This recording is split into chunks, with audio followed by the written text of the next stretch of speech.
예, 변화를 일으키는 힘은 어디서 오는가? 변화를 일으키는 힘은 어디서 오는가라는 제목으로 하나님 말씀 증거하도록 하겠습니다. 변화라는 것은 현재 상태를 깨야지만 이루어지는 것입니다. 그러므로 힘이 필요합니다. 그래서 변화는 힘이 필요하다 이렇게 얘기할 수 있다는 것입니다. 그럼 도대체 현재 상태를 깨는 그 힘은 어디에서 오는가? 우리가 지금 많은 사람들이 새해가 되었음에도 불구하고 자꾸만 힘들다 그럽니다. 근데 그 변화의 힘은 좀 세상적인 표현을 한다면 첫째는 상상력에서 옵니다. 한번 생각해 보십시오. 죽음을 앞둔 사람이 있습니다. 그런데 죽음을 앞두고 있었는데 뭐 특별한 일로 갑자기 살아나게 되었어요. 그러면 모든 것이 다 새롭게 보이지 않겠습니까? 또 망망대해에서 구명보트 의지해가지고 한 2, 3주 보냈습니다. 그러다가 큰 배를 만나서 구조됐습니다. 그러면 세상이 달라 보이지 않겠어요? 2010년도에 실제로 있었죠. 칠레 광산에서 69일 동안에 그 33명이 갇혀 있었습니다. 근데 69일 만에 구조가 됐어요. 그 사람들 인생이 새롭지 않겠습니까? 우리 제일 많이 겪어가는 건 뭐 병이죠. 암 진단 받았습니다. 실제로 있었던 일인데 여러 달 동안 굉장히 힘들게 지냈었는데 의사 선생님 만났더니 갑자기 이런 얘기를 하는 거예요. 어떻게 설명할지 모르겠는데 암세포가 다 사라졌어요. 진짜 이런 일이 이루어진다니까요. 뭐 기절하려고 그러더라고요. 다 사라져 버렸대요. 그러니까 이럴 때 세상이 새롭게 보이지 않겠습니까? 이럴 때는 뭐든지 할 수 있겠죠. 뭐 눈앞에 보이는 게 없죠. 힘이란 건 이런 겁니다. 감격에서 나오는 거예요. 안도하고 기뻐함으로 이런 사람에게는 인내하라 그러면 인내도 하고요. 희생하라면 희생도 하고 충성하라면 충성도 하고 용서하라면 용서도 하고 그러니까 모든 힘은 이런 감격에서 나오는 것입니다. 그러니까 자기가 어떤 상황인지를 깨닫는 거. 이거 실제로 예를 하나 든다 그러면 우리 러시아 작가 가운데 그 도스토옙스키라고 있지 않습니까? 이 사람이 진짜 사형 선고 받았다가 살아난 사람이에요. 나이가 27살이라고 기억이 나는데 반역을 모의했다 그래서 사형 선고를 받습니다. 그 시베리아 그 영하 20도 되는 감옥에서 8개월 지내고요. 그 다음에 연병장에 끌고 나와가지고 이제 말뚝 세워놓고 20명이었거든요. 그 젊은 청년들 20명 말뚝 세워놓고 이제 총살시키겠다고 그런 상황이 되었습니다. 그 이때의 경험이 그 도스토옙스키의 작품 백치에 자세히 나와 있는데 이렇게 합니다. 그 자기가 죽기 직전 한 20분 동안의 기억이 너무너무 생생하다라는 거예요. 마지막 5분 남았을 때 이제 역시 작가는 작가인가 봐요. 생각을 했대요. 이거 쪼개가지고 쓰자. 5분 남았으니까 2분은 동료에게 작별 인사하고 2분은 자기 자신의 운명에 대해서 생각을 해보고 1분은 주위 풍경이나 쳐다보고 죽어야지 이랬다라는 거예요. 2분 동안에 진짜 작별 인사했답니다. 그러다가 나머지 3분 남았잖아요. 그때 나는 어떻게 될까? 나는 어디로 갈까? 나는 구원받았나? 뭐 이런 걸 갖다 어떻게 3분 전에 생각을 해요? 엄청난 생각을 하다 보니까 당황이 되더라는 거예요. 준비 안 됐는데 그러다가 생각을 멈췄대요. 그리고 갑자기 저 멀리 쳐다보니까 교회 종탑 꼭대기 십자가가 있는데 햇볕을 받아서 반짝반짝 빛나더라는 거예요. 그 빛에서 눈을 뗄 수가 없었대요. 그리고 주님 그랬겠죠. 다시 말해서 생각이 다 중단돼 버리고 십자가만 바라보는 인생이 되었다는 것입니다. 근데 갑자기 황제의 전령이 와가지고 사형 중지 그리고 풀려났어요. 이때의 경험, 이때 이후에 그 도스토옙스키의 모든 작품의 내용들이 다 바뀌어 버려요. 뭐 까라마조프가의 형제들도 보면 그때 이런 장면들이 뭐 여기저기 녹아 있습니다. 그러니까 이전과 이후가 똑같을 수가 없는 거죠. 3분의 시간이 영혼의 시간 같다 얘기를 해요. 자기는 1초도 소홀히 살 수 없는 인생을 살게 되었다. 물론 또 나중에 도박에서 또 날리고 또 그런 일을 하지만 하여튼 작품 세계에서 이것만큼 중요한 계기는 없었다는 것입니다. 이제 우리에게로 돌아옵시다. 영적 상상력을 가져야 됩니다. 그래야 힘이 생겨요. 나는 구원받을 자격이 없습니다. 우리 자신을 한번 생각해봐요. 난 구원받을 자격이 전혀 없어요. 그래서 내게 고난이 오고 괴로움이 오고 죽음이 오고 지옥 오는 것들이 당연한 겁니다. 그게 내 운명이에요. 피할 길이 없습니다. 성경을 보니까 우리는 죄로 인해서 진노의 자식이라 그랬고 아무 변명할 수도 없고 하나님 앞에 죄인으로 설 수밖에 없다. 로마서 4장에 자세히 나와 있어요.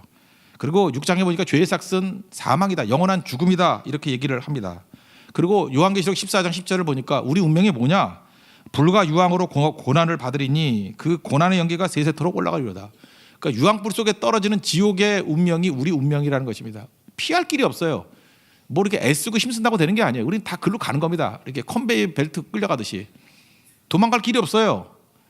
그런데 예수님이 오셔서 보혈로 우리 죄를 씻어주시고 구원해 주셨다는 것입니다. 그래서 거기서 건진 바 됐다고요. 이걸 사실을 안 믿고 실감을 못해서 그런 거지 이것만큼 감격스러운 게 어디 있겠어요. 여기에서 오는 안도감, 여기에서는 기쁨, 자격이 없거든요. 자격 없는 자에게 주어진 구원, 그러니까 변화의 힘 바로 여기서 나온다는 것입니다. 이걸 안다 그러면 이 땅에서 존재하는 웬만한 것들은 문제가 될 게 하나도 없다라는 거예요. 미국의 제1차 대각성 운동을 이끌었던 조나단 에드워드가 그런 얘기했어요. 고난에 관하여 이런 설교가 있는데 거기 보니까 이 사람이 굉장히 지칠 줄 모르는 열정을 가지고 살아갔던 목사님이시거든요. 엄청난 분인데 이분이 이렇게 설교를 해요. 이 세상에서 만나는 가장 큰 괴로움, 여러분 상상할 수 있죠. 나는 왜 이렇게 괴로움이 많아요? 뭐 고난이 많아요? 하여튼 이 세상에서 경험할 수 있는 가장 큰 괴로움도 우리가 마땅히 당해야 할 괴로움에 비하면 아무것도 아니다. 그죠? 지금 이 땅에서 당하는 건요, 내가 마땅히 당해야 될 괴로움에 비해서는 아무것도 아니에요. 이거는 진짜 사실 쾌락이나 마찬가지인 거예요. 아무것도 아니고 우리가 만나는 가장 큰 문제와 재난도, 이 땅에서 만나는 재난과 문제도 우리가 마땅히 받아야 될 고통에 비하면 아무것도 아니라는 거예요. 우리가 당할 영원할 멸망과 지옥의 고통을 생각하면 이 땅에서의 고통은 비교할 수 없는 작은 것이다. 결론이 뭔지 아십니까? 그러므로 이걸 깨닫는다면 불평할 이유 없다, 그거예요. 징징대면서 불평하고 하는 사람들을 보면은 자기가 어떤 구원을 받았는지, 자기가 어떤 운명인지를 상상력이 없기 때문에 그래요. 생각도 안 해보니까 징징대고 있는 거예요. 오늘 사도 바울도 이런 표현을 합니다. 2장 14절에서 모든 일을 원망과 시비가 없이 하라. 그러니까 원망과 시비가 잠깐만 생기는 이유가 뭐예요? 지 꼴을 몰라서 그래. 지 꼴을. 자기가 어떤 존재인지를 몰라서 죽다 산 거거든요. 우리가 원망과 시비가 없이 하라. 우리가 많은 순간에 너무나 당연히 여기고 사는 것들이 많습니다. 그래서 힘이 없는 거예요. 당연히 여기니까. 당연하지 않은 게 뭐예요? 그게 은혜죠, 은혜. 그게 감격이고 감사고 여기서 힘이 나오는 겁니다. 근데 우리는 당연히 여기니까 이게 늘어져 있다라는 것입니다. 아까도 얘기했지만 도스토옙스키 당연히 여기지 않잖아요. 자기 생명을. 그때부터 거기서 문학적인 파워가 나오고 생명의 역사가 드러나기 시작하더라는 것입니다. 1994년에 일본에서 그 노벨 문학상 받으신 분이 있죠. 그 오에 겐자부로라고. 이분은 자기가 등단하고 난 다음에 5년 만에 그 아들이 뇌성마비로 태어났어요. 근데 이분의 글은 인간 존재의 깊은 곳을 터치하는 작가라는 얘기를 해요. 그래서 오에 겐자부로 책을 읽으면요, 영혼의 위로를 받습니다. 한번 읽어보세요. 번역된 걸 읽어봐도요, 이렇게 위로 같아요. 근데 이분이 이렇게 생각했다는 거예요. 뇌성마비 아들 때문에 처음엔 짐으로 생각했다는 거예요. 왜냐하면 끊임없이 돌봐야 되니까. 한시도 돌보지 않으면 안 되는 애니까. 그러니까 끊임없이 돌봐야 하는 아이가 돼서 짐이라고 생각했다는 거예요. 근데 시간이 지나고 보니까 끊임없이 돌봐야 되는 아이가 없었다면 나는 지금의 작가가 되지 못했을 것이다. 그게 짐인 줄 알았더니 사실은 힘이었다라는 거예요. 그 안에 하나님의 터치가 있고 우리가 보지 못하는 것들을 깨닫게 만드는 힘들이 있더라는 것입니다. 이쪽에 감격이죠. 자기를 보게 되고 하나님이 나같이 연약한 자를 돌보시고 이렇게 이끌어 주셨다라는 거죠. 거기에 힘이 있다라는 것입니다. 여러분, 고난 중에도 하나님의 사랑을 느낀다는 거 이해하십니까? 이거는요, 하나님과 동행하는 사람만 느끼는 거예요. 그래서 고난이 두렵지가 않아요. 사자 새끼 옮길 때 보십시오. 이렇게 물어서 옮기죠. 사자는 손이 없으니까. 앞에 있는 건 발이에요. 둘도. 이게 발이지, 이거 손이라 그러지 않아요. 그래서 어떻게 옮겨요? 이렇게 물어서 옮기잖아요. 그때 그 차 신기하지 않아요? 너무 세게 물면 이빨 자국 생기겠죠. 피 흐르겠죠. 너무 약하게 물면은 무게가 있으니까 못 움직일 거 아니에요. 그 엄청난 힘 조절, 그게 사랑의 힘 조절이에요. 하나님께서 나를 꽉 물거든요. 그럴 때 이거 왜 이러세요 하나님? 그런데 이빨 자국이 안 남아요. 하나님이 물 땐 그래요. 이빨 자국이 안 남고 내가 원하는 모습으로 변화시키고 내가 원하는 자리까지 갈 때까지만 이끄시고 놓는다고요. 이상해요. 이빨 자국이 안 남아요. 생일잔치 같은 때 친구들이 생일빵 하면 죽는 수가 가끔 있어요. 사랑이 없기 때문에. 근데 부모가 때려서는 잘 안 죽어요. 이상한 부모 빼놓고는. 사랑이 있으니까. 그 엄청난 사랑의 힘 조절이거든요. 하나님의 사랑의 힘 조절을 믿는 사람은요, 고난이 두렵지 않아요. 이 고난, 이게 하나님께서 나를 물고 있는 거거든요. 근데 상하지 않는 물고 있음이에요. 그걸 깨닫는 순간에 안도감과 기쁨에서 나오는 힘이 있습니다.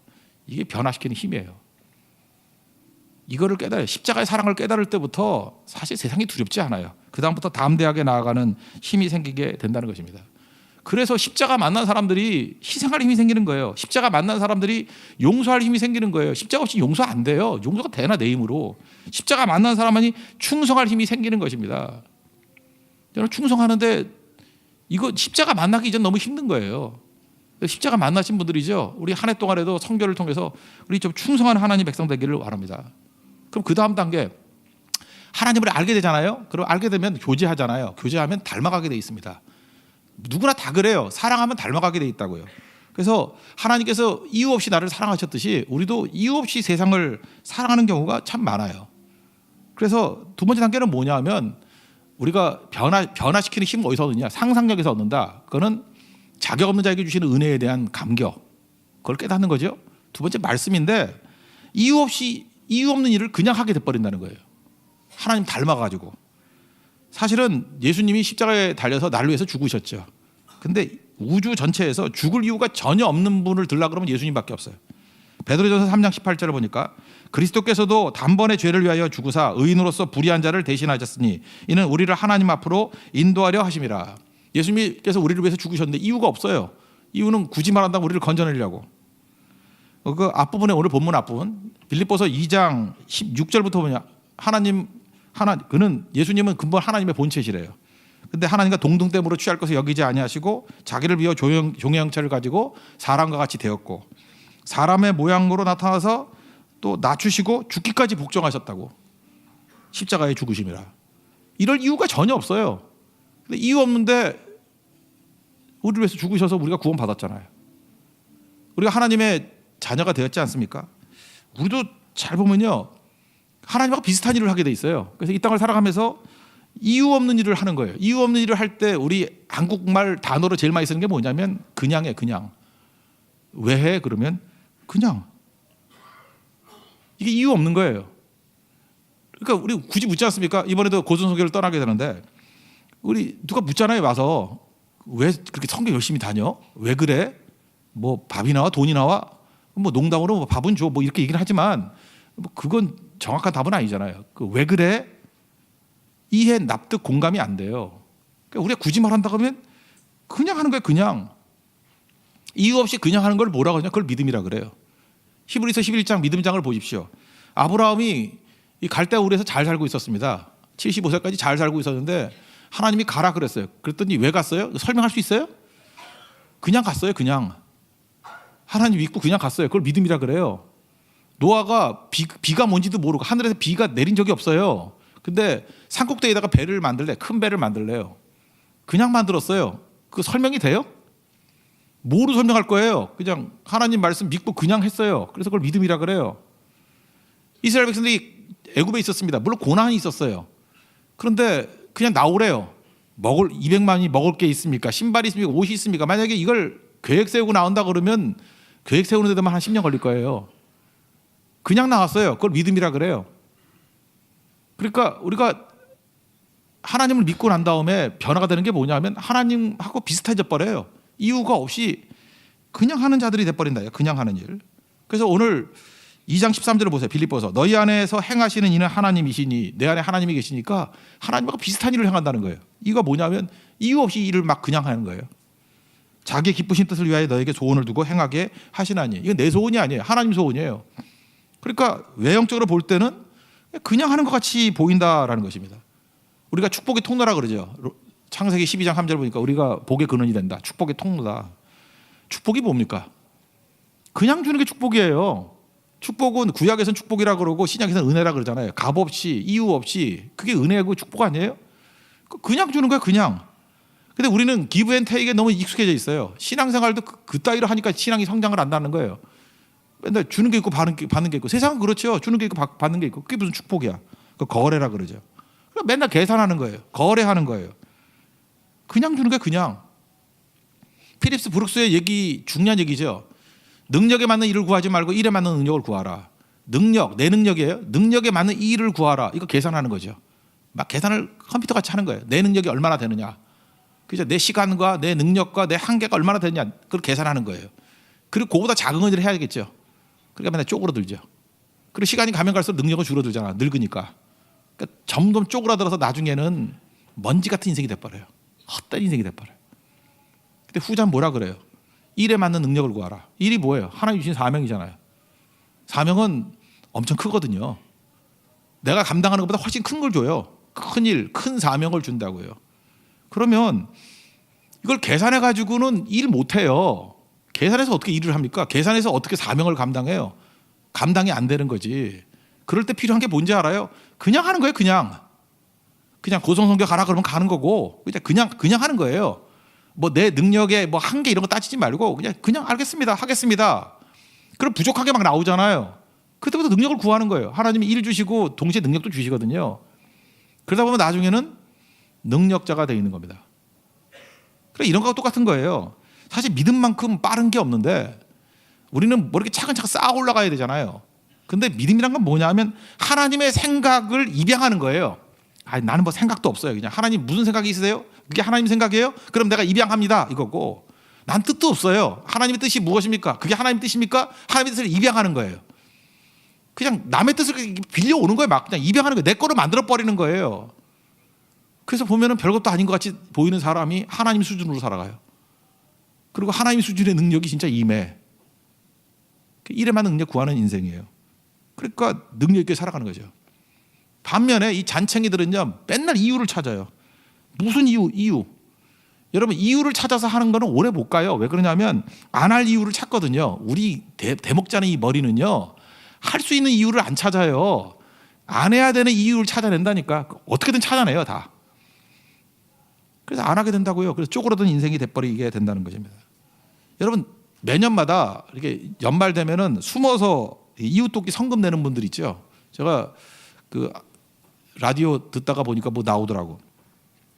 매년 1억씩 10년인가 뭐 어느 구청에다 내신 분이 있대요. 근데 숨어 있는 분인데 어떻게 인터뷰를 했는지 모르겠어.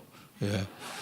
이름만 밝히지 않은 것 같아. 근데 누군지는 아는가 봐요. 그죠? 그래서 참 이상하죠. 이것도 숨어서 했다는데 어떻게 인터뷰를 했는지. 그래서 어떻게 그 매년 1억씩 10년을 했냐 그랬더니 어느 구청에서 이렇게 갖다 줬대, 맨날. 근데 사업이 어렵고 힘들대. 지금 경기가 안 좋고 막 그래서 힘든데 스스로 다짐을 했대요. 그러면서 그 말이 너무 재밌는 거예요. 그래서 내가 매년 하겠다고 다짐했기 때문에 그냥 한대요. 상황에 관계없이 그냥 한대요. 그냥 하니까 10년 한 거예요. 만약에 이분이 계산을 해가지고, 그죠? 내가 뭐 사업이 잘 되면은 하고 뭐 안 되면 그 다음에 하고 이랬다 그러면 절대 계속 못 해요. 세상에서 제일 무서운 사람이요, 그냥 하는 사람이에요. 그냥 하는 사람은 계속 합니다. 자기에게 묶이는 게 아니거든요. 이거는 목적에 묶여 있는 인생이에요. 이건 일과 사명에 묶여 있는 인생이에요. 그래서 최고로 강한 인생이 될 수 있다는 것입니다. 창세기 보면은 야곱의 가족들이 흉년으로 인해서 70명이 애굽으로 내려가죠. 내려갈 때 생각은 잠깐 내려갔다가 올라오겠다는 마음을 먹었을 거예요. 아마 가나안에 있는 집도 정리 안 하고 내려갔을지도 몰라요. 흉년이라서. 그죠? 뭐 살 사람도 없었겠지만 70명이 내려왔습니다. 내려왔어요. 흉년 지나면 돌아가야지 그랬어요. 근데 고센 땅에 머물면서 이게 쉽게 돌아가 못 가네. 올 때는 쉽게 왔는데 돌아갈 때는 쉽게 돌아가지 못해요. 왜 돌아가지 못했을까요? 너무 좋아서? 저는 그것도 아니라고 생각해요. 하나님 명령이 없어서 뭐 그것도 아니라고 생각해요. 너무 번창해서 못 가는 거예요. 하나님께서 축복해 주셨는데, 고센 땅에 축복해 주셨는데 70명이 왔는데 아마 17년 정도 지나고 난 다음에 몇만 명이 된 것 같아. 막 애 낳고 막 해가지고, 그죠? 막 기하급수적으로. 그 나중에는 400년이 지나고 난 다음에는 이 70명이 왔는데 200만이 돼버리잖아요. 그러니까 하나님이 번창케 하시니까 뭐 어마어마하게 막 늘어나게 되는 거예요. 그래서 올 때는 걸어서 왔는데 갈 때는 그 방법을 못 가요. 그렇다 그러면 중간에 좀 생각 좀 하는 사람도 있죠. 맨날 계산하는 사람. 계산하는 사람은 이럴 거 아니에요. 우리가 잠깐만 이렇게 숫자가 불어나는 건 너무 부담스러운 일이야. 그죠? 그만 낳자 이럴 수도 있고. 아니면 조절하지 않으면 우리 노예돼. 그죠? 우리가 다 빠져나가 버리면 애국 경제가 휘청해져 버리니까 우리를 놔줄 리가 없어. 살 길을 찾아야 돼. 이랬으면 망했어요. 준비는 내가 하는 거 아니에요. 여러분도 마찬가지예요. 되지도 않는 머리 갖고 내가 준비하려고 내 인생을 내가 준비하는 게 아니에요. 그냥 하나님이 생육하고 번성하라 그러면 그냥 번성해 버리는 거예요. 그냥 갈 때까지 가는 거예요. 돌아오는 방법 이스라엘 백성도 몰랐어요. 우리는 전지적 작가 시점에서 보니까 아는 거지만 전혀 몰랐어요. 전혀 어떻게 돌아갈지. 하나님이 만드신 방법이 있어요. 모세를 보내서 출애굽하는 방법이에요. 홍해를 가르고 넘어가는 방법이에요. 광야를 통과하는 방법이에요. 이걸 누가 알았어요? 우리 인생도 마찬가지예요. 우리가 길을 안다고요? 뭘 알아요? 우리가 모릅니다. 그냥 오늘 사는 거예요. 오늘. 그 일 제대로 못하는 사람의 특징이 뭐냐면 과거에 묶어 있고 미래에 묶여 있어요. 사실 미래라는 게 뭐예요? 미래는데 미래지향적인 게 아니에요. 미래라고 말하는 얘기를 다 걱정이야. 미래 뭐 노후 준비 그래. 그게 노후 걱정이지 준비예요? 우리가 뭘 준비를 해? 기껏 준비해 돈밖에 더 있어요? 병 나면 그냥 한 방에 갚아버리는데, 사고 나면 한 방에 갚아버리는데 그게 무슨 준비야? 인간의 준비는 허망한 거예요. 아무짝에도 쓸데없는 것이 될 수 있어요. 미래 걱정이에요. 미래 걱정. 미래 두려움이고. 내가 컨트롤할 수 있는 게 아니죠. 하나님이 미래를 이끌어 가신다 그랬으니까 하나님 믿는 게 더 확실한 준비죠. 과거는 뭔지 알아요? 과거는 핑계예요. 핑계 없는 무덤 없다 그러잖아요. 과거를 잠깐만 왜 들먹이는지 알아요? 오늘 뛰기 싫으니까 핑계 대는 거라고. 결국 과거를 들먹대는 거나 미래를 들먹대는 건 전부 다 오늘을 안 살겠다 하는 얘기예요. 오늘 사는 제일 좋은 방법은 뭔지 아십니까? 그냥 하는 거예요. 그냥 하는 거라고. 그냥 하는 걸 믿음이라 그런다니까요. 이 그냥에 대한 백그라운드가 뭐예요? 하나님에 대한 신뢰예요. 말씀에 대한 신뢰예요. 거기서 힘이 나옵니다. 그래서 믿음이 힘이에요. 그 힘 가지고 능히 이길 수 있다라는 것입니다. 그래서 사도 바울은 오늘 그냥 해버리니까 17절에 뭐라 그래요?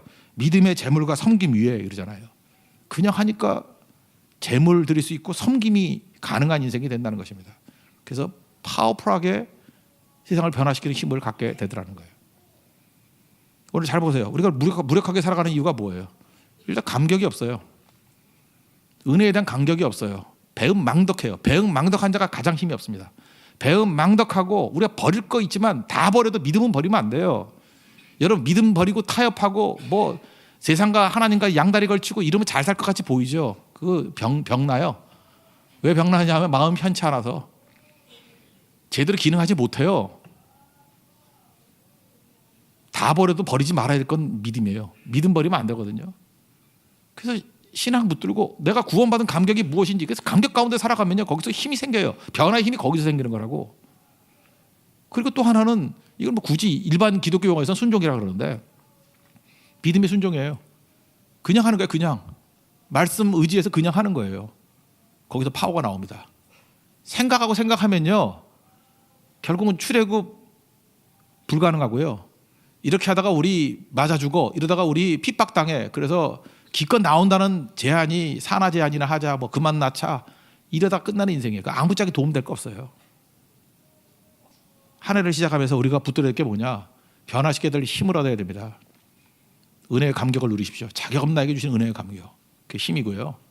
그리고 내게 주신 사명, 일에 맞는 능력 구하면서 그냥 하십시오. 그냥 하기를 결단하십시오. 미루지 마십시오. 특별히 고선선교 금년에 하는 첫 번째 선교인데 그냥 하십시오.